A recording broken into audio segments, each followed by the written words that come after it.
ਸਤਿ ਸ਼੍ਰੀ ਅਕਾਲ ਜੀ। ਤੁਸੀਂ ਵੇਖ ਰਹੇ ਹੋ ਪੰਜਾਬ ਮੇਲ USA ਟੀਵੀ। ਮੈਂ ਹਾਂ ਸੰਜੀਵ ਯਸ਼ ਖੰਨਾ। ਖਬਰਾਂ ਦੇ ਇਸ ਬੁਲੇਟਿਨ ਦੇ ਵਿੱਚ ਤੁਹਾਡਾ ਸਵਾਗਤ। ਖਬਰਾਂ ਦੇ ਇਸ ਬੁਲੇਟਿਨ ਦੇ ਸਪਾਂਸਰਸ ਨੇ real estate broker Mohan Cheema. Real estate ਦੀ ਦੁਨੀਆ ਦਾ ਮੰਨਿਆ ਪਰਮੰਨਿਆ ਨਾਂ। ਪੇਸ਼ ਨੇ ਸਭ ਤੋਂ ਪਹਿਲਾਂ ਚੋਣਵੀਆਂ ਖਬਰਾਂ। ਕੈਨੇਡਾ ਤੋਂ ਅੰਮ੍ਰਿਤਸਰ ਲਈ ਸਿੱਧੀਆਂ ਉਡਾਨਾਂ ਦੀ ਮੰਗ ਹੁਣ ਕੈਨੇਡਾ ਦੀ ਪਾਰਲੀਮੈਂਟ ਵਿੱਚ ਗੂੰਜੀ। ਅਮਰੀਕਾ ਨੂੰ ਪਿੱਛੇ ਛੱਡ ਪੜ੍ਹਾਈ ਤੇ ਨੌਕਰੀ ਲਈ ਕੈਨੇਡਾ ਬਣਿਆ ਭਾਰਤੀਆਂ ਦੀ ਪਹਿਲੀ ਪਸੰਦ। ਤਾਈਵਾਨ ਚੀਨ ਦਾ ਅਨਿੱਖੜਵਾਂ ਅੰਗ ਬਣੇਗਾ ਤੇ ਆਖਰਕਾਰ ਮਾਤ ਭੂਮੀ ਦੀਆਂ ਬਾਹਾਂ 'ਚ ਵਾਪਸ ਆਵੇਗਾ। ਚੀਨੀ ਵਿਦੇਸ਼ ਮੰਤਰੀ ਨੇ ਯੂਕਰੇਨ ਸੰਕਟ ਦੇ ਵਿਚਕਾਰ ਦਿੱਤੇ ਚਿੰਤਾਜਨਕ ਸੰਕੇਤ। ਯੂਕਰੇਨ ਰੂਸ ਯੁੱਧ ਵਿਚਾਲੇ ਹਥਿਆਰਾਂ ਦੀ ਸਪਲਾਈ ਨੂੰ ਲੈ ਕੇ ਵਧੀ ਕੇਂਦਰ ਸਰਕਾਰ ਦੀ ਚਿੰਤਾ। ਯੂਕਰੇਨ ਨੂੰ 72.3 ਕਰੋੜ ਡਾਲਰ ਦੀ ਮਦਦ ਦੇਵੇਗਾ ਵਿਸ਼ਵ ਬੈਂਕ। ਯੂਕਰੇਨ ਤੇ ਰੂਸ ਮਨੁੱਖੀ ਸਹਾਇਤਾ ਲਈ ਸੁਰੱਖਿਅਤ ਲਾਂਘਾ ਯਕੀਨੀ ਬਣਾਉਣ ਸੰਯੁਕਤ ਰਾਸ਼ਟਰ। ਹੁਣ ਖਬਰਾਂ ਦਾ ਵਿਸਥਾਰ।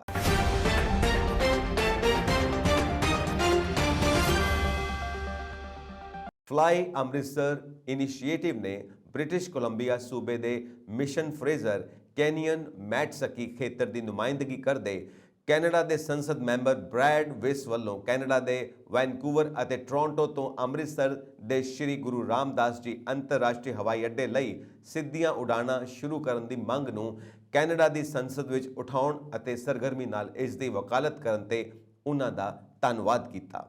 ਵੈਨਕੂਵਰ ਤੋਂ ਜਾਰੀ ਇੱਕ ਸਾਂਝੇ ਪ੍ਰੈਸ ਬਿਆਨ ਵਿੱਚ ਫਲਾਈ ਅੰਮ੍ਰਿਤਸਰ ਇਨੀਸ਼ੀਏਟਿਵ ਦੇ ਉੱਤਰੀ ਅਮਰੀਕਾ ਕਨਵੀਨਰ ਅਨੰਤਦੀਪ ਸਿੰਘ ਢਿੱਲੋਂ ਅਤੇ ਗਲੋਬਲ ਕਨਵੀਨਰ ਅਮਰੀਕਾ ਵਾਸੀ ਸਰਦਾਰ ਸਮੀਪ ਸਿੰਘ ਗੁਮਟਾਲਾ ਨੇ ਦੱਸਿਆ ਕਿ ਕੈਨੇਡਾ ਵਿੱਚ ਅਭਿਆਨ ਦੇ ਬੁਲਾਰੇ ਸਰੀ ਵਾਸੀ ਮੋਹਿਤ ਧੰਜੂ ਵੱਲੋਂ ਸੰਸਦ ਵਿੱਚ ਸਿੱਧੀਆਂ ਉਡਾਨਾਂ ਸੰਬੰਧੀ ਇੱਕ ਪਟੀਸ਼ਨ ਦਾਇਰ ਕੀਤੀ ਗਈ ਸੀ, ਜਿਸ ਨੂੰ ਸੰਸਦ ਬ੍ਰੈਡ ਵਿੱਚ ਦੁਬਾਰਾ ਸਮਰਥਨ ਦਿੱਤਾ ਗਿਆ ਸੀ। ਇਸ ਯਾਚਿਕਾ ਰਾਹੀਂ ਕੈਨੇਡਾ ਸਰਕਾਰ ਨੂੰ ਵੈਨਕੂਵਰ, ਟੋਰਾਂਟੋ ਤੋਂ ਅੰਮ੍ਰਿਤਸਰ ਦਰਮਿਆਨ ਸਿੱਧੀਆਂ ਉਡਾਨਾਂ ਸ਼ੁਰੂ ਕਰਵਾਉਣ ਲਈ ਵਿਕਲਪਾਂ ਦੀ ਖੋਜ ਅਤੇ ਸਰਗਰਮੀ ਨਾਲ ਵਕਾਲਤ ਕਰਨ ਲਈ ਬੇਨਤੀ ਕੀਤੀ ਗਈ ਹੈ।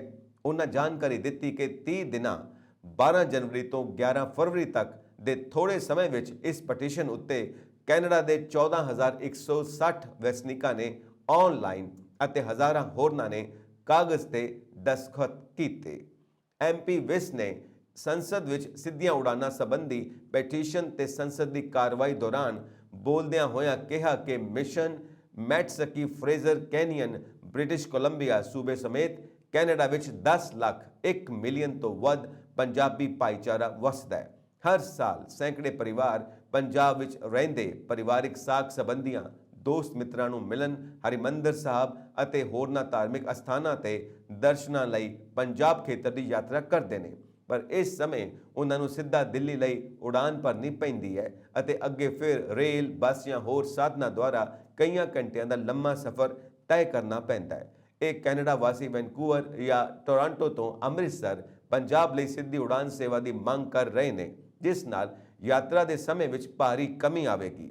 MP ਵਿਸ ਨੇ ਸੰਸਦ ਵਿੱਚ ਸਿੱਧੀਆਂ ਉਡਾਨਾਂ ਸੰਬੰਧੀ ਬੋਲਦੇ ਹੋਇਆਂ ਦੀ ਵੀਡੀਓ ਉਹਨਾਂ ਦੇ ਸੋਸ਼ਲ ਮੀਡੀਆ ਤੇ ਸਾਂਝੀ ਕੀਤੀ ਗਈ। MP ਵਿਸ ਨੇ ਅੱਗੇ ਕਿਹਾ, ਇਹ ਸਿੱਧੀਆਂ ਉਡਾਨਾਂ ਸਾਡੀ ਆਰਥਿਕਤਾ ਅਤੇ ਉਦਯੋਗ ਲਈ ਵੀ ਲਾਹੇਵੰਦ ਹੋਣਗੀਆਂ। ਮੈਂ ਅੱਜ 14,000 ਤੋਂ ਵੱਧ ਕੈਨੇਡਾ ਵਾਸੀਆਂ ਦੁਆਰਾ ਦਸਤਖਤ ਕੀਤੀ ਪਟੀਸ਼ਨ E3771 ਨੂੰ ਟੇਬਲ ਕਰਦਾ ਹੋਇਆ ਕੈਨੇਡਾ ਸਰਕਾਰ ਨੂੰ ਇਸ ਸਿੱਧੀ ਉਡਾਨ ਸੇਵਾ ਨੂੰ ਜਲਦੀ ਤੋਂ ਜਲਦੀ ਸ਼ੁਰੂ ਕਰਨ ਦੀ 에ਅਰਲਾਈਨ ਅਤੇ ਭਾਰਤ ਦੇ ਹਾਈ ਕਮਿਸ਼ਨ ਨਾਲ ਗੱਲਬਾਤ ਕਰਨ ਦੀ ਮੰਗ ਕਰਦਾ। ਅਸੀਂ ਇਸ ਮੰਗ ਨੂੰ ਪੂਰਾ ਕਰ ਸਕਦੇ ਹਾਂ ਅਤੇ ਕੈਨੇਡਾ ਭਰ ਤੋਂ ਪਟੀਸ਼ਨ ਤੇ ਦਸਤਖਤ ਕਰਨ ਵਾਲੇ ਸਰਕਾਰ ਵੱਲੋਂ ਚੰਗੀ ਭਾਵਨਾ ਨਾਲ ਜਵਾਬ ਆਉਣ ਦੀ ਉਡੀਕ ਕਰਦੇ। ਇਨੀਸ਼ੀਏਟਿਵ ਨੇ ਕੈਨੇਡਾ ਦੀ ਸੰਸਦ ਵਿੱਚ ਪੰਜਾਬੀ ਮੂਲ ਦੇ ਅਤੇ ਹੋਰਨਾਂ ਪਾਰਟੀਆਂ ਦੇ ਸੰਸਦ ਮੈਂਬਰਾਂ ਨੂੰ ਵੀ ਇਸ ਬਿਹਤਰ ਹਵਾਈ ਸੰਪਰਕ ਲਈ ਪ੍ਰਵਾਸੀਆਂ ਦੀ ਲੰਮੇ ਸਮੇਂ ਤੋਂ ਲਟਕਦੀ ਆ ਰਹੀ ਇਸ ਮੰਗ ਨੂੰ ਪੂਰਾ ਕਰਨ ਲਈ ਇਕੱਠੇ ਯਤਨ ਕਰਨ ਦੀ ਅਪੀਲ ਕੀਤੀ ਹੈ। ਢਿੱਲੋਂ ਅਤੇ ਗੁਮਟਾਲਾ ਨੇ ਆਪਣੇ ਸਾਂਝੇ ਬਿਆਨ ਵਿੱਚ ਇਹ ਵੀ ਦੱਸਿਆ ਕਿ ਸਾਡੀ ਟੀਮ ਪਿਛਲੇ ਕਈ ਸਾਲਾਂ ਤੋਂ ਲਗਾਤਾਰ ਕੈਨੇਡਾ ਅਤੇ ਭਾਰਤ ਸਰਕਾਰਾਂ ਅਤੇ ਨਾਲ ਹੀ ਵੱਖ-ਵੱਖ ਹਵਾਈ ਕੰਪਨੀਆਂ ਨੂੰ ਅੰਕੜਿਆਂ ਸਮੇਤ ਪੰਜਾਬੀਆਂ ਦੀ ਇਸ ਅਹਿਮ ਮੰਗ ਬਾਰੇ ਜਾਣੂ ਕਰਵਾ ਰਹੇ ਨੇ ਅਤੇ ਉਹਨਾਂ ਨੇ 2019 ਵਿੱਚ ਏਅਰ ਕੈਨੇਡਾ ਦੇ ਅਧਿਕਾਰੀਆਂ ਨਾਲ ਹੋਈ ਅਹਿਮ ਮੀਟਿੰਗ ਵਿੱਚ ਇਸ ਸੰਬੰਧੀ ਵਿਸ਼ੇਸ਼ ਅੰਕੜੇ ਵੀ ਪੇਸ਼ ਕੀਤੇ ਸਨ। ਅੰਮ੍ਰਿਤਸਰ ਤੋਂ ਜਾਰੀ ਇੱਕ ਹੋਰ ਬਿਆਨ ਵਿੱਚ ਅੰਮ੍ਰਿਤਸਰ ਵਿਕਾਸ ਮੰਚ ਦੇ ਸਰਪ੍ਰਸਤ ਮਨਮੋਹਨ ਸਿੰਘ ਬਰਾੜ, ਜੋ ਕਿ ਕਈ ਸਾਲਾਂ ਤੋਂ ਅੰਮ੍ਰਿਤਸਰ ਹਵਾਈ ਅੱਡੇ ਤੋਂ ਸਿੱਧੀਆਂ ਉਡਾਨਾਂ ਲਈ ਵੀ ਯਤਨਸ਼ੀਲ ਨੇ ਵੀ ਕੈਨੇਡਾ ਦੀ ਸੰਸਦ ਵਿੱਚ MP ਵਿਸ ਵੱਲੋਂ ਉਠਾਈ ਗਈ ਇਸ ਮੰਗ ਦਾ ਸਵਾਗਤ ਕੀਤਾ ਅਤੇ ਲੰਮੇ ਸਮੇਂ ਤੋਂ ਲਟਕ ਰਹੇ ਇਸ ਮੁੱਦੇ ਨੂੰ ਪ੍ਰਭਾਵਸ਼ਾਲੀ ਢੰਗ ਨਾਲ ਆਵਾਜ਼ ਉਠਾਉਣ ਲਈ ਉਹਨਾਂ ਦੇ ਯਤਨਾਂ ਦੀ ਸ਼ਲਾਘਾ ਕੀਤੀ। ਬਰਾੜ ਨੇ ਨਾਲ ਹੀ ਕਿਹਾ ਕਿ ਹੁਣ ਸਮਾਂ ਆ ਗਿਆ ਕਿ ਪੰਜਾਬੀ ਮੂਲ ਦੇ ਸੰਸਦ ਮੈਂਬਰ ਵੀ ਅੱਗੇ ਆਉਣ ਅਤੇ ਇਸ ਸੰਬੰਧੀ ਸਰਗਰਮੀ ਨਾਲ ਕੰਮ ਕਰਨ। ਬੈਚਲਰ ਦੀ ਪੜ੍ਹਾਈ ਕਰਨ ਅਤੇ ਨੌਕਰੀ ਲਈ ਕੈਨੇਡਾ ਭਾਰਤੀਆਂ ਦੀ ਪਹਿਲੀ ਪਸੰਦ ਬਣਦਾ ਜਾ ਰਿਹਾ ਹੈ। ਇਸ ਮਾਮਲੇ ਵਿੱਚ ਕੈਨੇਡਾ ਨੇ ਅਮਰੀਕਾ ਨੂੰ ਵੀ ਪਿੱਛੇ ਛੱਡ ਦਿੱਤਾ ਹੈ। National foundation for American policy NFAP ਦੇ ਇੱਕ ਹਾਲੀਆ ਅਧਿਐਨ ਵਿੱਚ ਪਾਇਆ ਗਿਆ ਕਿ ਕੈਨੇਡਾ ਵਿੱਚ ਸਥਾਈ ਨਿਵਾਸੀ ਬਣਨ ਵਾਲੇ ਭਾਰਤੀਆਂ ਦੀ ਗਿਣਤੀ 2016 ਤੋਂ 2020 ਅਤੇ 2021 ਵਿਚਾਲੇ 115% ਵਧੀ ਹੈ। ਅਧਿਐਨ ਵਿੱਚ ਕਿਹਾ ਗਿਆ ਕਿ 2016-17 ਅਤੇ 2019-20 ਸਿੱਖਿਆ ਦੇ ਸਾਲਾਂ ਦਰਮਿਆਨ ਅਮਰੀਕੀ ਯੂਨੀਵਰਸਿਟੀਆਂ ਵਿੱਚ ਮਾਸਟਰ ਪੱਧਰ ਦੇ ਵਿਗਿਆਨ ਅਤੇ ਇੰਜੀਨੀਅਰਿੰਗ ਪ੍ਰੋਗਰਾਮਾਂ ਵਿੱਚ ਨਾਮਜ਼ਦ ਭਾਰਤ ਦੇ ਕੌਮਾਂਤਰੀ ਵਿਦਿਆਰਥੀਆਂ ਦੀ ਗਿਣਤੀ ਵਿੱਚ ਲਗਭਗ 40% ਜਾਂ 31,800 ਦੀ ਗਿਰਾਵਟ ਆਈ ਹੈ, ਜਦਕਿ ਭਾਰਤ ਦੇ ਕੌਮਾਂਤਰੀ ਵਿਦਿਆਰਥੀ ਕੈਨੇਡਾ ਦੇ ਕਾਲਜਾਂ ਅਤੇ ਯੂਨੀਵਰਸਿਟੀਆਂ ਵਿੱਚ ਪੜ੍ਹ ਰਹੇ ਨੇ। NFAP ਵੱਲੋਂ ਸਰਕਾਰੀ ਆંકੜਿਆਂ ਦੇ ਵਿਸ਼ਲੇਸ਼ਣ ਮੁਤਾਬਿਕ 2016 ਅਤੇ 2019 ਵਿਚਾਲੇ 182% ਦਾ ਵਾਧਾ ਹੋਇਆ ਹੈ। ਕੈਨੇਡਾ ਵੱਡੀ ਗਿਣਤੀ ਵਿੱਚ ਨਵੇਂ ਸਥਾਈ ਨਿਵਾਸੀਆਂ ਨੂੰ ਸਵੀਕਾਰ ਕਰਨ ਲਈ ਆਪਣੇ ਇਮੀਗ੍ਰੇਸ਼ਨ ਪ੍ਰੋਗਰਾਮ ਦਾ ਵਿਸਤਾਰ ਕਰ ਰਿਹਾ ਹੈ। ਇਸ ਨਾਲ ਕੈਨੇਡਾ ਦੇ ਉੱਚ ਸਿੱਖਿਆ ਸੰਸਥਾਨਾਂ ਤੋਂ ਬੈਚਲਰ ਹੋਣ ਤੋਂ ਬਾਅਦ ਦੇਸ਼ ਵਿੱਚ ਕੌਮਾਂਤਰੀ ਵਿਦਿਆਰਥੀਆਂ ਲਈ ਬਣੇ ਰਹਿਣ ਦੇ ਜ਼ਿਆਦਾ ਮੌਕੇ ਨੇ। ਕੁੱਲ ਮਿਲਾ ਕੇ ਕੈਨੇਡਾ ਸਰਕਾਰ ਨੇ 2022-2024 ਦੀ ਇਮੀਗ੍ਰੇਸ਼ਨ ਯੋਜਨਾ ਦੇ ਤਹਿਤ 2022 ਵਿੱਚ 4,31,645, 2023 ਵਿੱਚ 4,07,055 ਅਤੇ 2024 ਵਿੱਚ 4,51,000 ਸਥਾਈ ਨਿਵਾਸੀਆਂ ਦਾ ਸਵਾਗਤ ਕਰਨਾ ਹੈ। 2021 ਵਿੱਚ ਦੁਨੀਆ ਭਰ ਤੋਂ 4,50,000 ਤੋਂ ਜ਼ਿਆਦਾ ਲੋਕ ਕੈਨੇਡਾ ਦੇ ਨਵੇਂ ਸਥਾਈ ਨਿਵਾਸੀ ਬਣ ਗਏ। ਕੈਨੇਡਾ ਦੇ ਇਤਿਹਾਸ ਵਿੱਚ ਇੱਕ ਸਾਲ ਵਿੱਚ ਹੁਣ ਤੱਕ ਦੀ ਇਹ ਸਭ ਤੋਂ ਜ਼ਿਆਦਾ ਗਿਣਤੀ। ਯੂਕਰੇਨ ਤੇ ਰੂਸੀ ਹਮਲੇ ਦੇ ਮੱਦੇਨਜ਼ਰ ਇਹ ਖਦਸ਼ਾ ਜਤਾਇਆ ਜਾ ਰਿਹਾ ਹੈ ਕਿ ਚੀਨ ਤਾਈਵਾਨ 'ਚ ਅਜਿਹੀ ਹਮਲਾਵਰ ਕਾਰਵਾਈ ਨਾ ਕਰ ਦੇਵੇ। ਇਹਨਾਂ ਖਦਸ਼ਿਆਂ ਵਿਚਕਾਰ ਚੀਨ ਦੇ ਵਿਦੇਸ਼ ਮੰਤਰੀ ਵਾਂਗ ਯੀ ਦਾ ਵੱਡਾ ਬਿਆਨ ਸਾਹਮਣੇ ਆਇਆ ਹੈ। ਚੀਨੀ ਵਿਦੇਸ਼ ਮੰਤਰੀ ਦਾ ਕਹਿਣਾ ਹੈ ਕਿ ਤਾਈਵਾਨ ਚੀਨ ਦਾ ਅਨਿੱਖੜਵਾਂ ਅੰਗ ਹੈ ਤੇ ਆਖਿਰਕਾਰ ਮਾਤ-ਭੂਮੀ ਦੀਆਂ ਬਾਹਾਂ ਵਿੱਚ ਵਾਪਸ ਆ ਜਾਵੇਗਾ। ਚੀਨ ਨੇ ਇਸ ਬਿਆਨ ਨੂੰ ਕੌਮਾਂਤਰੀ ਸਿਆਸੀ ਮਾਹੌਲ ਨੂੰ ਹੋਰ ਗਰਮਾ ਦਿੱਤਾ ਹੈ। ਚੀਨੀ ਵਿਦੇਸ਼ ਮੰਤਰੀ ਨੇ ਕਿਹਾ ਕਿ ਅਮਰੀਕਾ ਦੀਆਂ ਕੁਝ ਤਾਕਤਾਂ ਤਾਈਵਾਨ ਦੀ ਆਜ਼ਾਦੀ ਦੀ ਵਕਾਲਤ ਕਰਨ ਵਾਲਿਆਂ ਨੂੰ ਉਤਸ਼ਾਹਿਤ ਕਰਦੀਆਂ ਨੇ। ਇਹ ਇੱਕ ਚੀਨ ਨੀਤੀ ਲਈ ਚੁਣੌਤੀਆਂ ਪੇਸ਼ ਕਰਦਾ ਹੈ। ਵਾਂਗ ਯੀ ਨੇ ਕਿਹਾ ਕਿ ਚੀਨ ਨੂੰ ਕੰਟਰੋਲ ਕਰਨ ਲਈ ਤਾਈਵਾਨ ਦੀ ਵਰਤੋਂ ਕਰਨ ਦੀਆਂ ਕੋਸ਼ਿਸ਼ਾਂ ਅਸਫਲ ਸਾਬਤ ਹੋਣਗੀਆਂ। ਚੀਨ ਅਮਰੀਕਾ ਦੇ ਵੱਧਦੇ ਦਬਾਅ ਦੇ ਖਿਲਾਫ ਆਪਣੀ ਰਾਸ਼ਟਰੀ ਪ੍ਰਭੂਸੱਤਾ ਦੀ ਮਜ਼ਬੂਤੀ ਨਾਲ ਰੱਖਿਆ ਕਰੇਗਾ।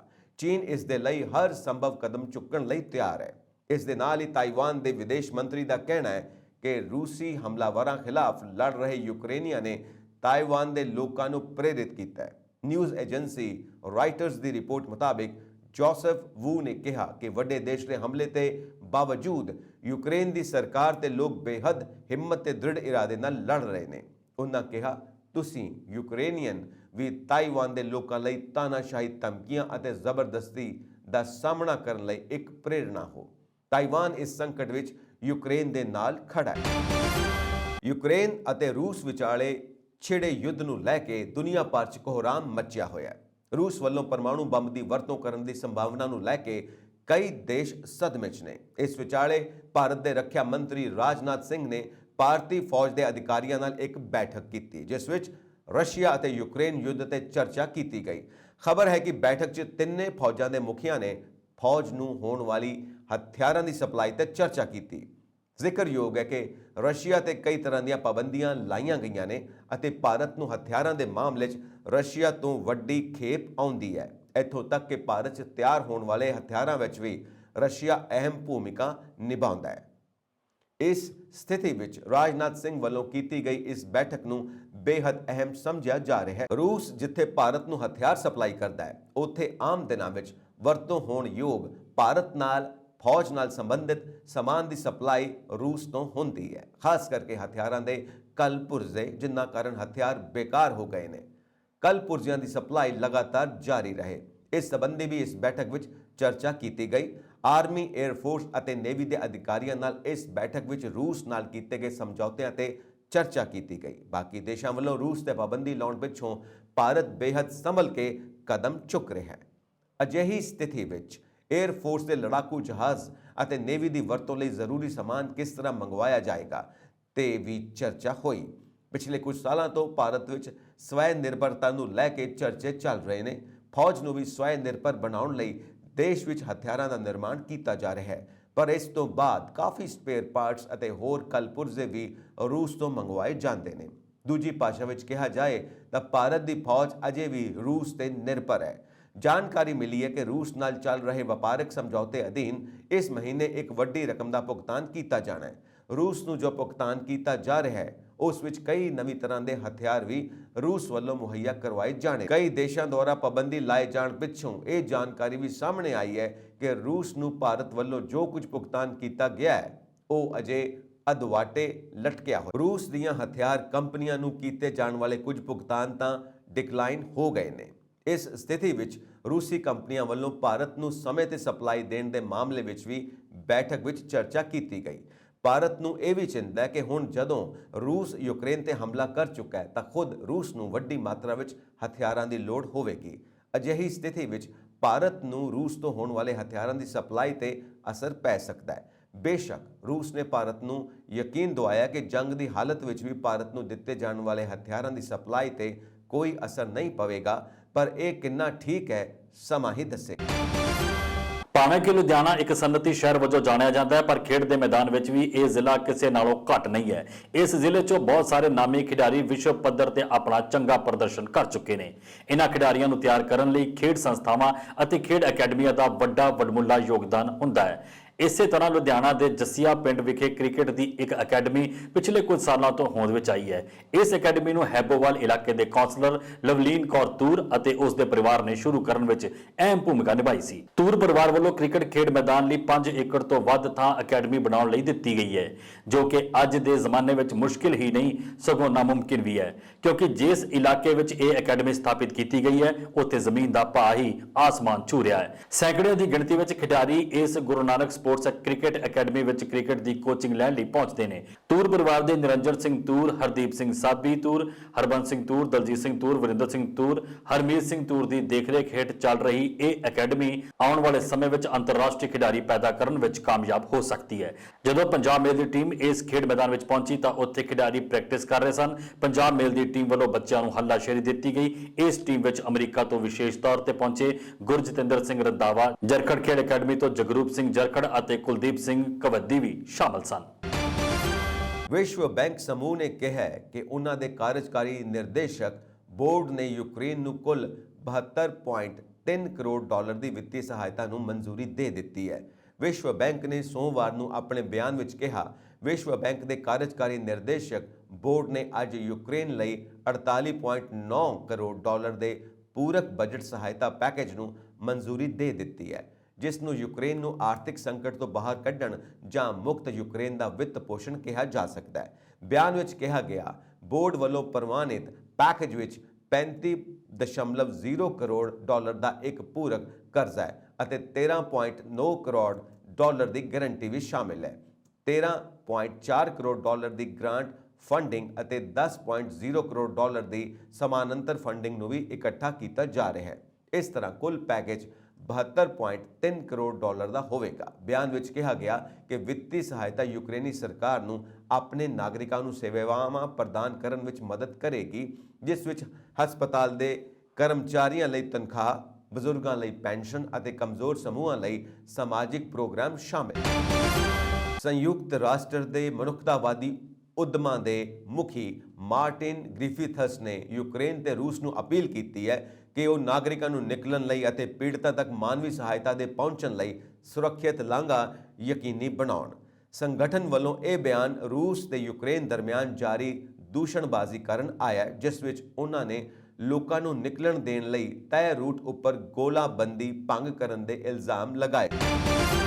ਰੂਸ ਨੇ ਸੋਮਵਾਰ ਨੂੰ ਯੂਕਰੇਨ ਦੀ ਰਾਜਧਾਨੀ ਕੀਵ ਅਤੇ 3 ਹੋਰ ਸ਼ਹਿਰਾਂ ਮਾਰੀਓਪੋਲ, ਖਾਰਕੀਵ ਅਤੇ ਸੂਮੀ ਵਿੱਚ ਜੰਗਬੰਦੀ ਦਾ ਐਲਾਨ ਕੀਤਾ।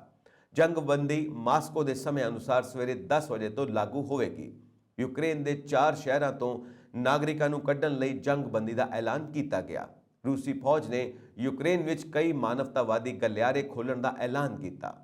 ਮਾਰੀਉਪੋਲ ਵਿੱਚ ਹਫ਼ਤੇ ਦੇ ਅੰਤ ਵਿੱਚ 2 ਵਾਰ ਨਿਕਾਸੀ ਰੋਕ ਦਿੱਤੀ ਗਈ। ਸ਼ਨੀਵਾਰ ਨੂੰ ਰੂਸ ਨੇ ਨਾਗਰਿਕਾਂ ਨੂੰ ਬਾਹਰ ਨਿਕਲਣ ਦੀ ਆਗਿਆ ਦੇਣ ਲਈ ਮਾਰੀਉਪੋਲ ਅਤੇ ਵੋਲਨਵਾਖਾ ਵਿੱਚ ਇੱਕ ਸੰਖੇਪ ਜੰਗਬੰਦੀ ਦੀ ਘੋਸ਼ਣਾ ਕੀਤੀ। ਅੱਜ 5 ਮਾਰਚ ਨੂੰ ਮਾਸਕੋ ਦੇ ਸਮੇਂ ਅਨੁਸਾਰ ਸਵੇਰੇ 10 ਵਜੇ ਰੂਸੀ ਪੱਖ ਨੇ ਜੰਗਬੰਦੀ ਦੀ ਘੋਸ਼ਣਾ ਕੀਤੀ ਅਤੇ ਮਾਰੀਉਪੋਲ ਅਤੇ ਵੋਲਨਵਾਖਾ ਤੋਂ ਨਾਗਰਿਕਾਂ ਦੇ ਬਾਹਰ ਨਿਕਲਣ ਲਈ ਮਾਨਵਤਾਵਾਦੀ ਗਲਿਆਰੇ ਖੋਲ੍ਹ ਦਿੱਤੇ। ਰੂਸੀ ਰੱਖਿਆ ਮੰਤਰਾਲੇ ਨੇ ਕਿਹਾ, ਰੂਸ ਦੀ ਸਰਕਾਰੀ ਮਾਲਕੀ ਵੱਲ ਸਮਾਚਾਰ ਏਜੰਸੀ ਸਪੁਤਨਿਕ ਦੇ ਅਨੁਸਾਰ ਰੂਸ ਨੇ ਕਿਹਾ, ਜੇਕਰ ਅਮਰੀਕਾ ਯੂਰਪ ਦਰਾਮਦ ਤੇ ਪਾਬੰਦੀ ਲਗਾਉਂਦੇ ਨੇ ਤਾਂ ਤੇਲ ਕੀਮਤਾਂ $300 ਪ੍ਰਤੀ ਬੈਰਲ ਤੱਕ ਪਹੁੰਚਣਗੀਆਂ। ਰੂਸ ਦੀ ਅਮਰੀਕਾ ਯੂਰਪ ਨੂੰ ਧਮਕੀ, ਦਰਾਮਦ ਤੇ ਪਾਬੰਦੀ ਲਾਈ ਤਾਂ $300 ਪ੍ਰਤੀ ਬੈਰਲ ਤੱਕ ਪਹੁੰਚਣਗੀਆਂ ਕੱਚੇ ਤੇਲ ਦੀਆਂ ਕੀਮਤਾਂ। ਹਾਲਾਂਕਿ ਇਹ ਤੇਜ਼ੀ ਨਾਲ ਟੁੱਟ ਗਿਆ ਜਦੋਂ ਯੂਕਰੇਨ ਦੇ ਅਧਿਕਾਰੀਆਂ ਨੇ ਕਿਹਾ ਕਿ ਰੂਸ ਦੁਆਰਾ ਸੌਦੇ ਦੀ ਘੋਸ਼ਣਾ ਦੇ ਕੁਝ ਘੰਟਿਆਂ ਬਾਅਦ ਗੋਲਾਬਾਰੀ ਨੇ ਨਾਗਰਿਕਾਂ ਨੂੰ ਹਟਾਉਣ ਦੇ ਕੰਮ ਨੂੰ ਰੋਕ ਦਿੱਤਾ ਸੀ। ਐਤਵਾਰ ਨੂੰ ਰੂਸ ਨੇ ਘੋਸ਼ਣਾ ਕੀਤੀ ਕਿ ਯੂਕਰੇਨੀ ਸ਼ਹਿਰਾਂ ਮਾਰੀਉਪੋਲ ਅਤੇ ਵੋਲਨਵਾਖਾ ਤੋਂ ਨਾਗਰਿਕਾਂ ਦੀ ਨਿਕਾਸੀ ਲਈ ਮਾਨਵਤਾਵਾਦੀ ਗਲਿਆਰਾ ਦੁਬਾਰਾ ਖੋਲ੍ਹਿਆ ਜਾਵੇਗਾ। ਤਾਈਵਾਨ ਚੀਨ ਦਾ ਅਨਿੱਖੜਵਾਂ ਅੰਗ ਬਣੇਗਾ ਤੇ ਆਖਿਰਕਾਰ ਮਾਤ ਭੂਮੀ ਦੀਆਂ ਬਾਹਾਂ 'ਚ ਵਾਪਸ ਆਵੇਗਾ। ਚੀਨੀ ਵਿਦੇਸ਼ ਮੰਤਰੀ ਨੇ ਯੂਕਰੇਨ ਸੰਕਟ ਦੇ ਵਿਚਕਾਰ ਦਿੱਤੇ। ਰੂਸ ਨੇ 24 ਫਰਵਰੀ ਨੂੰ ਯੂਕਰੇਨ ਤੇ ਹਮਲਾ ਕੀਤਾ, ਜਦੋਂ ਕਿ ਯੂਕਰੇਨ ਦੀ ਰਾਜਧਾਨੀ ਨੂੰ ਧਮਕੀ ਦੇਣ ਵਾਲਾ ਵਿਸ਼ਾਲ ਰੂਸੀ ਬਖਤਰਬੰਦ ਕਾਲਮ ਕੀਵ ਦੇ ਬਾਹਰ ਰੁਕਿਆ ਹੋਇਆ ਹੈ। ਰੂਸ ਦੀ ਫੌਜ ਨੇ ਦੇਸ਼ ਭਰ ਦੇ ਸ਼ਹਿਰਾਂ ਅਤੇ ਹੋਰ ਸਾਈਟਾਂ ਤੇ ਸੈਂਕੜੇ ਮਿਜ਼ਾਈਲਾਂ ਅਤੇ ਤੋਪਖਾਨੇ ਦੇ ਹਮਲੇ ਸ਼ੁਰੂ ਕੀਤੇ ਨੇ। ਸੰਯੁਕਤ ਰਾਸ਼ਟਰ ਦੇ ਮਨੁੱਖੀ ਅਧਿਕਾਰ ਦਫ਼ਤਰ ਨੇ ਕਿਹਾ ਕਿ ਲੜਾਈ ਸ਼ੁਰੂ ਹੋਣ ਤੋਂ ਬਾਅਦ ਘੱਟੋ-ਘੱਟ 331 ਨਾਗਰਿਕਾਂ ਦੇ ਮਾਰੇ ਜਾਣ ਦੀ ਪੁਸ਼ਟੀ ਕੀਤੀ ਗਈ ਹੈ, ਪਰ ਅਸਲ ਸੰਖਿਆ ਸ਼ਾਇਦ ਇਸ ਤੋਂ ਕਿਤੇ ਵੱਧ ਹੈ। 14 ਲੱਖ ਤੋਂ ਵੱਧ ਲੋਕ ਯੂਕਰੇਨ ਤੋਂ ਭੱਜ ਚੁੱਕੇ ਹਨ। ਰੂਸ ਅਤੇ ਯੂਕਰੇਨ ਵਿਚਾਲੇ ਜੰਗ ਲਗਾਤਾਰ 13ਵੇਂ ਦਿਨ ਵੀ ਜਾਰੀ ਹੈ। ਦੋਵੇਂ ਦੇਸ਼ ਇੱਕ ਦੂਜੇ ਅੱਗੇ ਝੁਕਣ ਲਈ ਤਿਆਰ ਨਹੀਂ। ਇੰਨਾ ਹੀ ਨਹੀਂ, ਦੋਹਾਂ ਦੇਸ਼ਾਂ ਦੇ ਨੇਤਾ ਇੱਕ ਦੂਜੇ ਤੇ ਜ਼ੁਬਾਨੀ ਹਮਲੇ ਵੀ ਕਰ ਰਹੇ ਨੇ। ਇਸ ਸਭ ਦੇ ਵਿਚਕਾਰ ਰੂਸ ਨੇ ਦਾਅਵਾ ਕੀਤਾ ਕਿ ਯੂਕਰੇਨ ਦੇ ਰਾਸ਼ਟਰਪਤੀ ਜ਼ੇਲੈਂਸਕੀ ਕੀਵ ਛੱਡ ਕੇ ਬੰਕਰ ਵਿੱਚ ਲੁਕ ਗਏ ਨੇ, ਪਰ ਹੁਣ ਇਸ ਦਾਅਵੇ ਦਾ ਖੰਡਨ ਕਰਦੇ ਹੋਏ ਯੂਕਰੇਨ ਦੇ ਰਾਸ਼ਟਰਪਤੀ ਜ਼ੇਲੈਂਸਕੀ ਨੇ ਇੱਕ ਵੀਡੀਓ ਜਾਰੀ ਕੀਤਾ। ਇਸ ਵੀਡੀਓ ਵਿੱਚ ਉਹਨਾਂ ਨੇ ਕਿਹਾ ਕਿ ਉਹ ਕਿਸੇ ਬੰਕਰ ਵਿੱਚ ਨਹੀਂ ਲੁਕੇ ਹੋਏ ਅਤੇ ਉਦੋਂ ਤੱਕ ਕੀਵ ਵਿੱਚ ਮੌਜੂਦ ਰਹਿਣਗੇ ਜਦੋਂ ਤੱਕ ਇਸ ਦੇਸ਼ ਭਗਤੀ ਦੀ ਜੰਗ ਨੂੰ ਜਿੱਤਣਾ ਜ਼ਰੂਰੀ ਹੋਵੇਗਾ। ਜ਼ੇਲੈਂਸਕੀ ਨੇ ਕਿਹਾ ਕਿ ਮੈਂ ਮੈਦਾਨ ਛੱਡਣ ਵਾਲਾ ਨਹੀਂ। ਅਸੀਂ ਹਮੇਸ਼ਾ ਕਹਿੰਦੇ ਰਹੇ ਹਾਂ ਕਿ ਸੋਮਵਾਰ ਦਾ ਦਿਨ ਬਹੁਤ ਔਖਾ ਹੁੰਦਾ। ਸਾਡੇ ਦੇਸ਼ ਵਿੱਚ ਜੰਗ ਚੱਲ ਰਹੀ ਹੈ, ਇਸ ਲਈ ਹੁਣ ਸਾਡੇ ਲਈ ਹਰ ਦਿਨ ਸੋਮਵਾਰ ਹੈ। ਉਹਨਾਂ ਨੇ ਕਿਹਾ ਕਿ ਮੈਂ ਇੱਥੇ ਕੀਵ ਦੀ ਬਾਰਕੋਵਾ ਸਟਰੀਟ ਤੇ ਮੌਜੂਦ ਹਾਂ। ਮੈਂ ਕਿਸੇ ਤੋਂ ਡਰਦਾ ਨਹੀਂ। ਮੈਂ ਆਪਣੀ ਦੇਸ਼ ਭਗਤੀ ਦੀ ਜੰਗ ਜਿੱਤਣ ਤੱਕ ਇੱਥੇ ਹੀ ਰਹਾਂਗਾ। ਰਾਸ਼ਟਰਪਤੀ ਜ਼ੇਲੈਂਸਕੀ ਨੇ ਇੱਕ ਹੋਰ ਵੀਡੀਓ ਜਾਰੀ ਕਰਦਿਆਂ ਕਿਹਾ ਕਿ ਰੱਬ ਮੁਆਫ ਨਹੀਂ ਕਰੇਗਾ, ਅੱਜ ਨਹੀਂ, ਕੱਲ ਨਹੀਂ, ਕਦੇ ਨਹੀਂ, ਅਤੇ ਮਾਫੀ ਦੀ ਬਜਾਏ ਨਿਰਣਾ ਹੋਵੇਗਾ। ਹਮਲਾਵਰ ਦੀ ਦਲੇਰੀ ਪੱਛਮ ਲਈ ਸਪਸ਼ਟ ਸੰਕੇਤ ਹੈ ਕਿ ਰੂਸ ਵਿਰੁੱਧ ਪਾਬੰਦੀਆਂ ਕਾਫੀ ਨਹੀਂ। ਜ਼ੇਲੈਂਸਕੀ ਨੇ ਪਹਿਲਾਂ ਵੀ ਕਿਹਾ ਸੀ ਕਿ ਉਹ ਯੂਕਰੇਨ ਦੇ ਲੋਕਾਂ ਤੇ ਜ਼ੁਲਮ ਕਰਨ ਵਾਲੇ ਹਰੇਕ ਵਿਅਕਤੀ ਤੋਂ ਬਦਲਾ ਲਵੇਗਾ। ਇੱਥੇ ਦੱਸ ਦਈਏ ਕਿ ਰੂਸੀ ਆਰਮਡ ਫੋਰਸਿਸ ਨੇ ਸੋਮਵਾਰ ਨੂੰ ਕਿਹਾ ਕਿ ਉਹ ਕੁਝ ਯੂਕਰੇਨੀ ਸ਼ਹਿਰਾਂ ਵਿੱਚ ਸਵੇਰੇ 10 ਵਜੇ ਮਾਸਕੋ ਦੇ ਸਮੇਂ ਅਨੁਸਾਰ ਦੁਪਹਿਰ 12:30 ਵਜੇ ਤੋਂ ਮਾਨਵਤਾਵਾਦੀ ਗਲਿਆਰੇ ਖੋਲ੍ਹਣਗੇ ਤਾਂ ਜੋ ਨਾਗਰਿਕਾਂ ਨੂੰ ਉਹਨਾਂ ਦੀ ਨਿੱਜੀ ਬੇਨਤੀ ਤੇ ਜਾਣ ਦੀ ਆਗਿਆ ਦਿੱਤੀ ਜਾ ਸਕੇ। ਸਰਕਾਰੀ ਮੀਡੀਆ ਨੇ ਦੱਸਿਆ ਕਿ ਫਰਾਂਸ ਦੇ ਰਾਸ਼ਟਰਪਤੀ ਇਮੈਨੂਅਲ ਮੈਕਰੋਨ ਨੇ ਆਪਣੇ ਰੂਸੀ ਹਮਰੁਤਬਾ ਵਲਾਦੀਮੀਰ ਪੁਤਿਨ ਨਾਲ ਮੁਲਾਕਾਤ ਕੀਤੀ। ਇੱਕ ਬਿਆਨ ਵਿੱਚ ਰੂਸੀ ਫੌਜ ਨੇ ਕਿਹਾ ਕਿ ਕੀਵ, ਖਾਰਕੀਵ, ਸੂਮੀ ਅਤੇ ਮਾਰੀਉਪੋਲ ਸ਼ਹਿਰਾਂ ਵਿੱਚ ਵਿਨਾਸ਼ਕਾਰੀ ਮਾਨਵਤਾਵਾਦੀ ਸਥਿਤੀ ਅਤੇ ਇਸ ਦੇ ਤੇਜ਼ੀ ਨਾਲ ਵੱਧ ਰਹੇ ਵਾਧੇ ਦੇ ਨਾਲ-ਨਾਲ ਫਰਾਂਸੀਸੀ ਗਣਰਾਜ ਦੇ ਰਾਸ਼ਟਰਪਤੀ ਇਮੈਨੂਅਲ ਮੈਕਰੋਨ ਦੀ ਨਿੱਜੀ ਬੇਨਤੀ ਤੇ ਰੂਸੀ ਹਥਿਆਰਬੰਦ ਬਲਾਂ ਨੇ ਜੰਗਬੰਦੀ ਦਾ ਐਲਾਨ ਕੀਤਾ ਅਤੇ ਮਾਨਵਤਾਵਾਦੀ ਗਲਿਆਰੇ ਖੋਲ੍ਹ ਦਿੱਤੇ। BBC ਨੇ ਕਿਹਾ ਕਿ 4 ਜ਼ਿਕਰ ਕੀਤੇ ਸ਼ਹਿਰ ਇਸ ਸਮੇਂ ਇੱਕ ਮਹੱਤਵਪੂਰਨ ਰੂਸੀ ਹਮਲਾਵਰ ਕਾਰਵਾਈ ਦੇ ਅਧੀਨ ਨੇ। ਹਾਲਾਂਕਿ ਯੂਕਰੇਨ ਦੇ ਅਧਿਕਾਰੀਆਂ ਨੇ ਅਜੇ ਤੱਕ ਇਸ ਘਟਨਾ ਦੀ ਪੁਸ਼ਟੀ ਨਹੀਂ ਕੀਤੀ। BBC ਨੇ ਰਿਪੋਰਟ ਦਿੱਤੀ ਕਿ ਹਫ਼ਤੇ ਦੇ ਅੰਤ ਵਿੱਚ ਦੇਸ਼ ਦੇ ਦੱਖਣ ਪੂਰਬ ਵਿੱਚ ਮਾਰੀਉਪੋਲ ਤੋਂ ਨਾਗਰਿਕਾਂ ਨੂੰ ਕੱਢਣ ਦੀ ਆਗਿਆ ਦੇਣ ਲਈ ਇੱਕ ਰਸਤਾ ਖੋਲ੍ਹਣ ਦੀਆਂ 2 ਕੋਸ਼ਿਸ਼ਾਂ ਅਸਫਲ ਰਹੀਆਂ। ਰੂਸ ਤੇ ਯੂਕਰੇਨ ਵਿਚਕਾਰ ਹੋ ਰਹੀ ਲੜਾਈ ਨੇ ਪੂਰੀ ਦੁਨੀਆ ਦੇ ਲੋਕਾਂ ਨੂੰ ਪ੍ਰਭਾਵਿਤ ਕੀਤਾ ਹੈ ਅਤੇ ਪੂਰੀ ਦੁਨੀਆ ਦੇ ਲੋਕ ਇਸ ਸਮੇਂ ਸ਼ਾਂਤੀ ਦੀ ਅਪੀਲ ਕਰ ਰਹੇ ਨੇ। ਇਟਲੀ ਦੇ ਕਮੂਨੇ ਉਫਲਾਗਾ ਵੱਲੋਂ ਯੂਕਰੇਨ ਦੇ ਲੋਕਾਂ ਦੀ ਮਦਦ ਲਈ ਸਾਮਾਨ ਭੇਜਿਆ, ਜਿਸ ਵਿੱਚ ਭਾਰਤੀ ਭਾਈਚਾਰੇ ਦੇ ਲੋਕਾਂ ਨੇ ਵੀ ਬਣਦਾ ਸਹਿਯੋਗ ਦਿੱਤਾ ਹੈ। ਕਮੂਨੇ ਦੇ ਸਿੰਧਕੋ ਸਰਪੰਚ ਜ਼ਿਆਨ ਕਾਰਲੋ ਦੀ ਅਗਵਾਈ ਹੇਠ ਖਾਣ ਪੀਣ ਦੀਆਂ ਵਸਤਾਂ, ਦਵਾਈਆਂ, ਕੱਪੜੇ ਅਤੇ ਹੋਰ ਜ਼ਰੂਰਤ ਦੇ ਸਮਾਨ ਨੂੰ ਯੂਕਰੇਨ ਦੇ ਲੋਕਾਂ ਦੀ ਮਦਦ ਲਈ ਭੇਜਿਆ ਗਿਆ। ਇਸ ਤੋਂ ਪਹਿਲਾਂ ਵੀ ਕਮੂਨੇ ਦੀ ਉਫਲਾਗਾ ਵੱਲੋਂ ਇੱਕ ਗੱਡੀ ਰਾਹੀਂ ਯੂਕਰੇਨ ਲੋਕਾਂ ਲਈ ਸਮਾਨ ਭੇਜਿਆ ਗਿਆ। ਬ੍ਰਿਟੇਨ ਦੇ ਪ੍ਰਧਾਨ ਮੰਤਰੀ ਬੋਰਿਸ ਜੌਨਸਨ ਨੇ ਸੋਮਵਾਰ ਨੂੰ ਲੰਡਨ ਦੀ ਡਾਊਨਿੰਗ ਸਟਰੀਟ ਵਿਖੇ ਕੈਨੇਡਾ ਦੇ ਪ੍ਰਧਾਨ ਮੰਤਰੀ ਜਸਟਿਨ ਟਰੂਡੋ ਅਤੇ ਨੀਦਰਲੈਂਡ ਦੇ ਪ੍ਰਧਾਨ ਮੰਤਰੀ ਮਾਰਕ ਰੂਟੇ ਦੀ ਮੇਜ਼ਬਾਨੀ ਕੀਤੀ। ਤਿੰਨਾਂ ਨੇ ਬ੍ਰਿਟਿਸ਼ ਆਰਮਡ ਫੋਰਸਿਸ ਦੇ ਮੈਂਬਰਾਂ ਨੂੰ ਮਿਲਣ ਲਈ royal air force RAF base ਦਾ ਵੀ ਦੌਰਾ ਕੀਤਾ। ਬ੍ਰਿਟਿਸ਼ ਪ੍ਰਧਾਨ ਮੰਤਰੀ ਦੇ ਦਫ਼ਤਰ ਡਾਊਨਿੰਗ ਸਟਰੀਟ ਨੇ ਕਿਹਾ ਕਿ ਇਹ ਯੂਕਰੇਨ ਲਈ ਵਿਵਹਾਰਿਕ ਸਮਰਥਨ ਦੀ ਸ਼ੁਰੂਆਤ ਹੈ, ਨਾਲ ਹੀ ਰੂਸੀ ਹਮਲੇ ਦੇ ਅਤਿਆਚਾਰ ਦੇ ਵਿਸ਼ਵ ਵਿਆਪੀ ਗੁੱਸਾ ਜ਼ਾਹਿਰ ਕਰਨ ਲਈ ਵਿਸ਼ਵ ਨੇਤਾਵਾਂ ਨਾਲ ਨਿਸ਼ਾਨਾਬੱਧ ਸ਼ਮੂਲੀਅਤ ਨੂੰ ਦਰਸਾਉਂਦਾ ਹੈ। ਤਿੰਨੇ ਪ੍ਰਧਾਨ ਮੰਤਰੀ ਯੂਕਰੇਨ ਦੇ ਸ਼ਹਿਰਾਂ ਤੇ ਰੂਸੀ ਰਾਸ਼ਟਰਪਤੀ ਵਲਾਦੀਮੀਰ ਪੁਤਿਨ ਦੇ ਦਿੱਤੇ ਆਦੇਸ਼ ਤੇ ਕੀਤੇ ਜਾ ਰਹੇ ਹਮਲਿਆਂ ਦਾ ਮੁਕਾਬਲਾ ਕਰਨ ਲਈ ਅਗਲੇ ਕਦਮਾਂ ਬਾਰੇ ਵਿਚਾਰ ਵਟਾਂਦਰੇ ਲਈ ਵੱਖ-ਵੱਖ ਦੁਵੱਲੀਆਂ ਮੀਟਿੰਗਾਂ ਅਤੇ ਇੱਕ ਸਾਂਝੀ ਤਿਕੋਣੀ ਮੀਟਿੰਗ ਵੀ ਕਰਨਗੇ।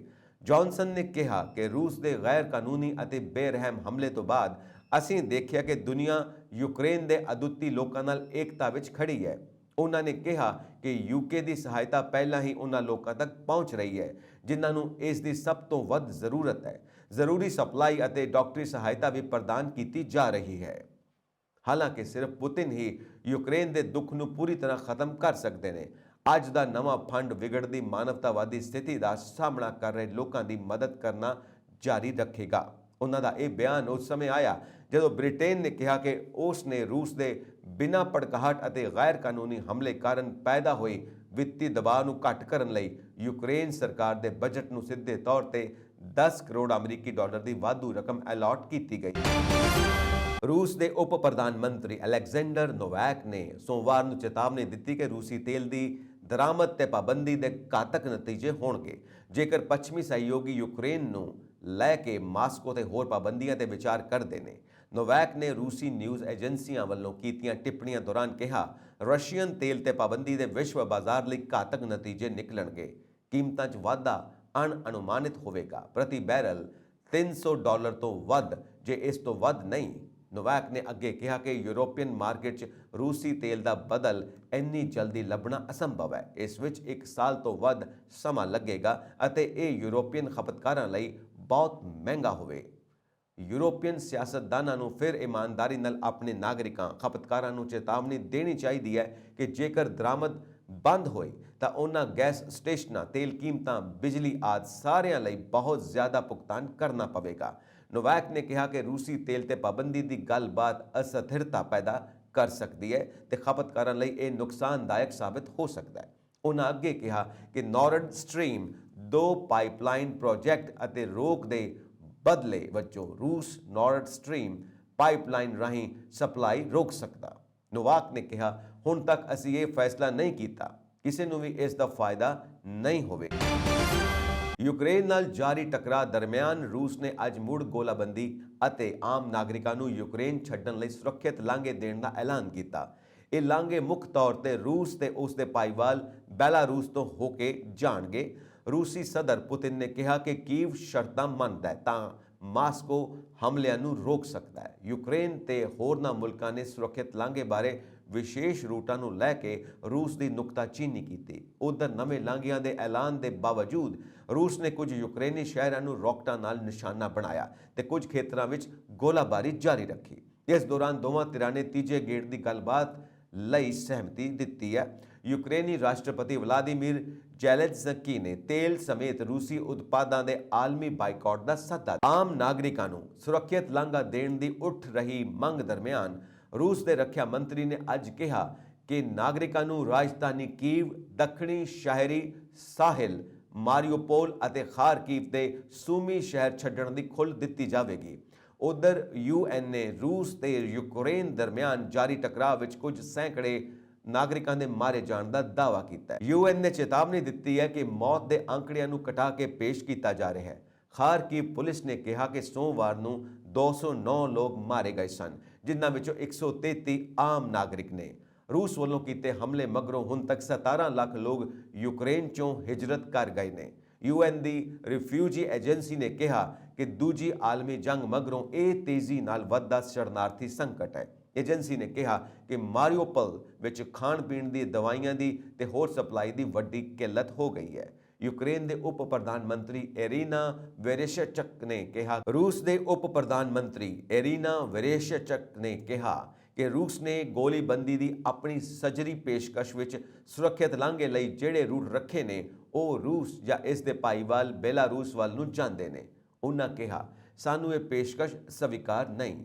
ਉਧਰ ਯੂਕੇ ਦੇ ਯੂਰਪੀ ਮੰਤਰੀ ਜੇਮਸ ਕੈਲੇਵਰੀ ਨੇ ਕਿਹਾ ਸੁਰੱਖਿਅਤ ਲਾਂਘੇ ਲਈ ਉਸ ਮੁਲਕ ਰਾਹੀਂ ਰੂਟ ਦੇਣਾ ਜੋ ਮੌਜੂਦਾ ਸਮੇਂ ਤੁਹਾਨੂੰ ਤਬਾਹ ਕਰ ਰਹੇ ਨੇ ਸਰਾਸਰ ਮੂਰਖਤਾ ਵਾਲੀ ਗੱਲ ਹੈ। ਯੂਕਰੇਨੀ ਸਰਕਾਰ ਨੇ ਇਸ ਦੀ ਥਾਂ 8 ਰੂਟਾਂ ਦੀ ਤਜਵੀਜ਼ ਰੱਖੀ ਸੀ ਜਿੱਥੋਂ ਅੱਗੇ ਪੱਛਮੀ ਮੁਲਕਾਂ ਨੂੰ ਸਫ਼ਰ ਕੀਤਾ ਜਾ ਸਕਦਾ ਸੀ ਤੇ ਇੱਥੇ ਰੂਸੀ ਫੌਜਾਂ ਦੀ ਗੋਲਾਬਾਰੀ ਵੀ ਨਹੀਂ ਸੀ। ਕੀਵ ਦੇ ਮੇਅਰ ਵਿਤਾਨੀ ਕਲੀਤਸਕੋ ਨੇ ਕੀਵ ਅਤੇ ਇਸ ਦੇ ਆਲੇ ਦੁਆਲੇ ਬੁਚਾ, ਹੋਸਟੋਮੈਲ, ਵੇਰਜ਼ੋਐਲ ਤੇ ਇਰਪਿਨ ਜੋ ਸੁਰੱਖਿਅਤ ਲਾਂਘੇ ਤੋਂ ਕਿਤੇ ਦੂਰ ਨੇ ਵਿੱਚ ਲਗਾਤਾਰ ਗੋਲਾਬਾਰੀ ਜਾਰੀ ਹੈ। ਆਮ ਨਾਗਰਿਕਾਂ ਦੀ ਵਸੋਂ ਵਾਲੇ ਨੇ ਇਲਾਕਿਆਂ ਨੂੰ ਨਿਸ਼ਾਨਾ ਬਣਾਇਆ ਜਾ ਰਿਹਾ ਹੈ। ਯੂਕਰੇਨ ਦੇ ਜਨਰਲ ਸਟਾਫ ਮੁਤਾਬਿਕ ਰੂਸੀ ਫੌਜਾਂ ਨੇ ਕੀਵ ਤੋਂ ਦੱਖਣ ਵੱਲ ਮਾਈਕੋਲੋਵ ਸ਼ਹਿਰ ਵਿੱਚ ਹਮਲੇ ਜਾਰੀ ਰੱਖੇ। ਐਮਰਜੈਂਸੀ ਸੇਵਾਵਾਂ ਨਾਲ ਜੁੜੇ ਅਧਿਕਾਰੀਆਂ ਨੇ ਕਿਹਾ ਕਿ ਖਾਰਕੀਵ ਵਿੱਚ ਲੰਘੀ ਰਾਤ ਹੋਈ ਗੋਲਾਬਾਰੀ ਵਿੱਚ 8 ਵਿਅਕਤੀ ਮਾਰੇ ਗਏ ਤੇ ਰਿਹਾਇਸ਼ੀ ਇਮਾਰਤਾਂ, ਮੈਡੀਕਲ, ਸਿੱਖਿਆ ਸੰਸਥਾਨ ਤੇ ਪ੍ਰਸ਼ਾਸਨਿਕ ਇਮਾਰਤਾਂ ਤਬਾਹ ਹੋ ਗਈਆਂ। ਯੂਕਰੇਨੀ ਸਦਰ ਨੇ ਰੂਸੀ ਉਤਪਾਦਾਂ ਦੇ ਆਲਮੀ ਬਾਈਕਾਟ ਦਾ ਸੱਦਾ ਦਿੰਦਿਆਂ ਕਿਹਾ ਜੇਕਰ ਜੰਗ ਜਾਰੀ ਰਹੀ ਤਾਂ ਰੂਸ ਨੇ ਯੂਕਰੇਨ ਖਿਲਾਫ ਟਕਰਾਓ ਵਾਲੀ ਨੀਤੀ ਨਾ ਛੱਡੀ ਤਾਂ ਸਾਨੂੰ ਨਵੀਂ ਪਾਬੰਦੀ ਲਗਾਉਣ ਬਾਰੇ ਵਿਚਾਰ ਕਰਨਾ ਪਵੇਗਾ। ਜ਼ੈਲੈਂਸਕੀ ਨੇ ਅਮਰੀਕਾ ਤੇ ਨਾਟੋ ਮੁਲਕਾਂ ਨੂੰ ਯੂਕਰੇਨ ਵਿੱਚ ਹੋਰ ਜੰਗੀ ਜਹਾਜ਼ ਭੇਜਣ ਲਈ ਕਿਹਾ। ਚੋਣ ਕਮਿਸ਼ਨ ਵੱਲੋਂ ਰਾਜ ਸਭਾ ਚੋਣਾਂ ਦੀਆਂ ਮਿਤੀਆਂ ਦਾ ਐਲਾਨ ਕਰ ਦਿੱਤੇ ਜਾਣ ਤੋਂ ਬਾਅਦ ਹੁਣ ਕਾਂਗਰਸ ਇਹ ਮੰਨਿਆ ਜਾ ਰਿਹਾ ਹੈ ਕਿ ਉਹ ਨਵੇਂ ਚਿਹਰਿਆਂ ਨੂੰ ਸਾਹਮਣੇ ਲਿਆ ਸਕਦੀ ਹੈ। ਕਾਂਗਰਸ ਦੇ ਮੌਜੂਦਾ ਰਾਜ ਸਭਾ ਮੈਂਬਰ ਪ੍ਰਤਾਪ ਸਿੰਘ ਬਾਜਵਾ ਨੇ ਵਿਧਾਨ ਸਭਾ ਦੀ ਚੋਣ ਲੜੀ ਹੈ। ਉਹਨਾਂ ਦੇ ਵਿਧਾਨ ਸਭਾ 'ਚ ਪਹੁੰਚਣ ਦੀ ਸਥਿਤੀ 'ਚ ਕਾਂਗਰਸ ਵੱਲੋਂ ਉਹਨਾਂ ਦੇ ਸਥਾਨ ਤੇ ਨਵੇਂ ਚਿਹਰਿਆਂ ਨੂੰ ਮੌਕਾ ਦਿੱਤਾ ਜਾਵੇਗਾ। ਕਾਂਗਰਸੀ ਹਲਕਿਆਂ ਨੇ ਦੱਸਿਆ ਕਿ ਇਸ ਤਰ੍ਹਾਂ ਇੱਕ ਹੋਰ ਮੌਜੂਦਾ ਰਾਜ ਸਭਾ ਮੈਂਬਰ ਸ਼ਮਸ਼ੇਰ ਸਿੰਘ ਦੂਲੋ ਨੂੰ ਲੈ ਕੇ ਵੀ ਸਥਿਤੀ ਹਾਲੇ ਸਪਸ਼ਟ ਹੋਣੀ ਬਾਕੀ ਹੈ। ਕਾਂਗਰਸ ਨੇ ਹਾਲੇ ਇਹ ਤੈਅ ਕਰਨਾ ਹੈ ਕਿ ਦੂਲੋ ਨੂੰ ਮੁੜ ਰਾਜ ਸਭਾ 'ਚ ਭੇਜਿਆ ਜਾਵੇ ਜਾਂ ਉਹਨਾਂ ਦੇ ਸਥਾਨ ਤੇ ਕਿਸੇ ਹੋਰ ਨੂੰ ਰਾਜ ਸਭਾ ਵਿੱਚ ਭੇਜਿਆ ਜਾਵੇ। ਕਾਂਗਰਸ ਇਸ ਵਾਰ ਨਵੇਂ ਚਿਹਰਿਆਂ ਤੇ ਦਾਅ ਲਗਾ ਸਕਦੀ ਹੈ। ਹਾਲੇ ਕਾਂਗਰਸ ਇਹ ਵੀ ਦੱਸੇਗੀ ਕਿ ਵਿਧਾਨ ਸਭਾ ਚੋਣਾਂ 'ਚ ਕਾਂਗਰਸ ਨੂੰ ਕਿਸ ਤਰ੍ਹਾਂ ਵੋਟਾਂ ਮਿਲਦੀਆਂ ਨੇ। ਰਾਜ ਸਭਾ ਉਮੀਦਵਾਰਾਂ ਵੱਲੋਂ ਫੈਸਲੇ ਲੈਂਦੇ ਸਮੇਂ ਪਾਰਟੀ ਜਾਤੀ ਸੰਤੁਲਨ ਬਣਾਈ ਰੱਖਣ ਦੀ ਕੋਸ਼ਿਸ਼ ਕਰ ਸਕਦੀ ਹੈ। ਪਾਰਟੀ ਇਹ ਵੀ ਦੇਖੇਗੀ ਕਿ ਵਿਧਾਨ ਸਭਾ ਚੋਣਾਂ 'ਚ ਉਸ ਨੂੰ ਹਿੰਦੂ ਵੋਟਰਾਂ ਨੇ ਕਿੰਨਾ ਕੁ ਸਾਥ ਦਿੱਤਾ ਹੈ। ਜੇ ਹਿੰਦੂ ਵੋਟ ਵੱਡੀ ਹੋਈ ਵਿਖਾਈ ਦਿੱਤੀ ਤਾਂ ਕਾਂਗਰਸ ਰਾਜ ਸਭਾ ਲਈ ਆਪਣੇ ਉਮੀਦਵਾਰਾਂ 'ਚੋਂ ਇੱਕ ਉਮੀਦਵਾਰ ਹਿੰਦੂ ਭਾਈਚਾਰਿਆਂ 'ਚੋਂ ਸਾਹਮਣੇ ਲੈ ਕੇ ਆਵੇਗੀ।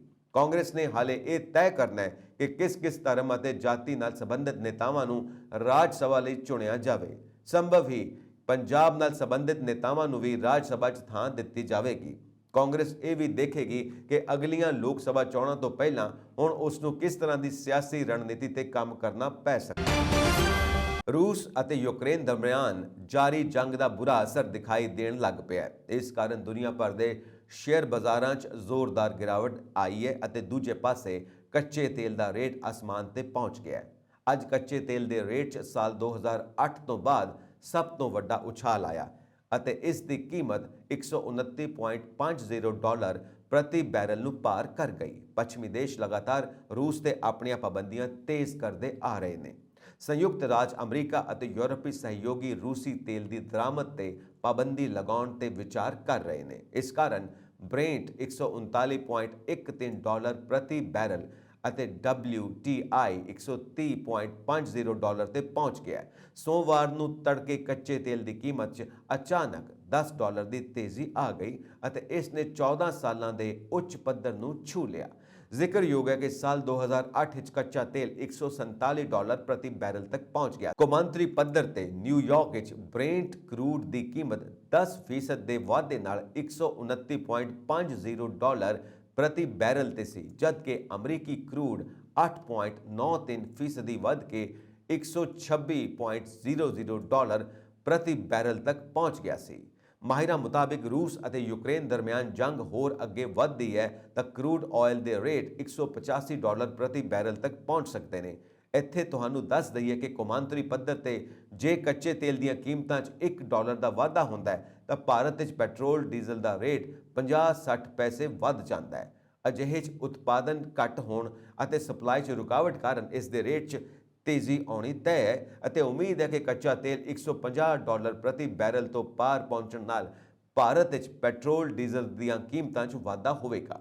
ਹਾਲਾਂਕਿ ਮਾਹਿਰਾਂ 'ਚ ਇਹ ਵੀ ਕਹਿਣਾ ਹੈ ਕਿ ਤੇਲ ਦੇ ਰੇਟ 'ਚ ਹੋਣ ਵਾਲਾ ਵਾਧਾ ਇੱਕ ਵਾਰ ਨਹੀਂ, ਹੌਲੀ-ਹੌਲੀ ਕਰਕੇ ਕਈ ਦਿਨਾਂ 'ਚ ਕੀਤਾ ਜਾ ਸਕਦਾ ਹੈ। ਕਰੂਡ ਮਹਿੰਗਾ ਹੋਣ ਦੇ ਕਾਰਨ ਪੈਟਰੋਲ ਅਤੇ ਡੀਜ਼ਲ ਦੀਆਂ ਕੀਮਤਾਂ ਵਧਣਗੀਆਂ। ਤੁਹਾਡੇ ਲਈ ਆਫਿਸ ਜਾਣਾ ਮਹਿੰਗਾ ਹੋ ਜਾਵੇਗਾ। ਇਸ ਦਾ ਅਸਰ ਆਵਾਜਾਈ ਦੀ ਲਾਗਤ ਤੇ ਵੀ ਪਵੇਗਾ। ਇਸ ਨਾਲ ਫਲ ਸਬਜ਼ੀਆਂ ਤੋਂ ਲੈ ਕੇ ਜ਼ਿਆਦਾਤਰ ਚੀਜ਼ਾਂ ਮਹਿੰਗੀਆਂ ਹੋ ਜਾਣਗੀਆਂ। ਦਰਅਸਲ ਪੈਟਰੋਲ ਡੀਜ਼ਲ ਦੇ ਰੇਟ ਵਧਣ ਦਾ ਸਿੱਧਾ ਅਸਰ ਮਹਿੰਗਾਈ ਤੇ ਪੈਂਦਾ ਹੈ। ਰਿਟੇਲ ਮਹਿੰਗਾਈ ਪਹਿਲਾਂ ਹੀ Reserve Bank of India RBI ਦੀ ਤੈਅ ਰੇਂਜ ਤੋਂ ਬਾਹਰ ਨਿਕਲਦੀ ਦਿਖਾਈ ਦੇ ਰਹੀ ਹੈ। ਰੋਜ਼ਾਨਾ ਦੀ ਵਰਤੋਂ ਵਾਲੀਆਂ ਚੀਜ਼ਾਂ ਮਹਿੰਗੀਆਂ ਹੋਣ ਦਾ ਸਿੱਧਾ ਅਸਰ ਤੁਹਾਡੇ ਪਰਿਵਾਰ ਦੇ ਬਜਟ ਤੇ ਪਵੇਗਾ। ਲੋਕ ਪਹਿਲਾਂ ਹੀ ਪੈਟਰੋਲੀਅਮ ਅਤੇ ਖਾਣ ਵਾਲੇ ਤੇਲਾਂ ਦੀਆਂ ਉੱਚੀਆਂ ਕੀਮਤਾਂ ਤੋਂ ਪਰੇਸ਼ਾਨ ਨੇ। ਅਜਿਹੇ 'ਚ ਆਉਣ ਵਾਲੇ ਦਿਨਾਂ 'ਚ ਉਹਨਾਂ ਦੀ ਪਰੇਸ਼ਾਨੀ ਹੋਰ ਵੱਧ ਸਕਦੀ ਹੈ। 15 ਰੁਪਏ ਮਹਿੰਗਾ ਹੋ ਸਕਦਾ ਹੈ ਪੈਟਰੋਲ। ਦੇਸ਼ 'ਚ ਪੈਟਰੋਲ ਅਤੇ ਡੀਜ਼ਲ ਦੀਆਂ ਕੀਮਤਾਂ 'ਚ ਵਾਧੇ ਨੂੰ ਲੈ ਕੇ ਕਈ ਰਿਪੋਰਟਾਂ ਸਾਹਮਣੇ ਆ ਰਹੀਆਂ।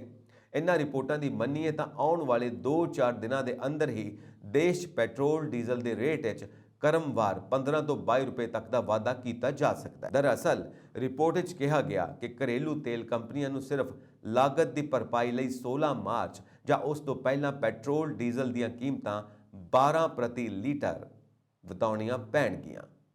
ਮਾਰਜਨ ਲਾਭ ਨੂੰ ਵੀ ਜੋੜ ਲਈਏ ਤਾਂ ਉਹਨਾਂ ਨੂੰ 15 ਰੁਪਏ ਪ੍ਰਤੀ ਲੀਟਰ ਤੱਕ ਰੇਟ ਦਾ ਵਾਧਾ ਕਰਨਾ ਪਵੇਗਾ। ਜ਼ਾਹਿਰ ਹੈ ਕਿ ਜੋ ਤੇਲ ਕੰਪਨੀਆਂ ਇਹ ਵਾਧਾ ਕਰਦੀਆਂ ਨੇ ਤਾਂ ਦੇਸ਼ ਦੇ ਆਮ ਲੋਕਾਂ ਲਈ ਇੱਕ ਵੱਡਾ ਝਟਕਾ ਹੋਵੇ। ਇਹ ਸਨ ਅੱਜ ਦੀਆਂ ਮੁੱਖ ਖਬਰਾਂ।